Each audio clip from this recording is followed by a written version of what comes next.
আসসালামু আলাইকুম। আজকে আমি সুজি দিয়ে ভীষণ মজার ফুলকো ফুলকো তেলের পিঠা বানিয়ে দেখাবো।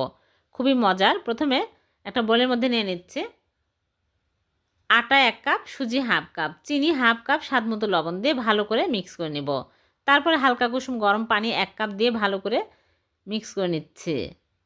আরও 1/2 কাপ পানি দিয়ে দিচ্ছি। দিয়ে আমি মিক্স করে তারপরে গুঁড়া দুধ 2 টেবিল চামচ দিয়ে দিলাম। দিয়ে ঢেকে রাখবো 20 মিনিট। 20 মিনিট পরে সুজি ফুলে গেছে। এখন আমি আরেকটু ফেটিয়ে নিব। এরকম কনসিস্টেন্সি হবে। এখন আমি তেলে ভেজে নেব। আগে থেকে চুলায় প্যানে তেল দিয়ে তেল হাই হিটে গরম করে নিয়েছি। এখন একটা ছোট সাইজের বাটি নিয়েছি। এই বাটির মধ্যে দিয়ে তারপরে তেলের মধ্যে দিয়ে দেব। দিয়ে উল্টে পাল্টে এরকম কালার হলেই তুলে নিচ্ছি। সবগুলো পিঠা একদম ফুলকো ফুলকো হচ্ছে।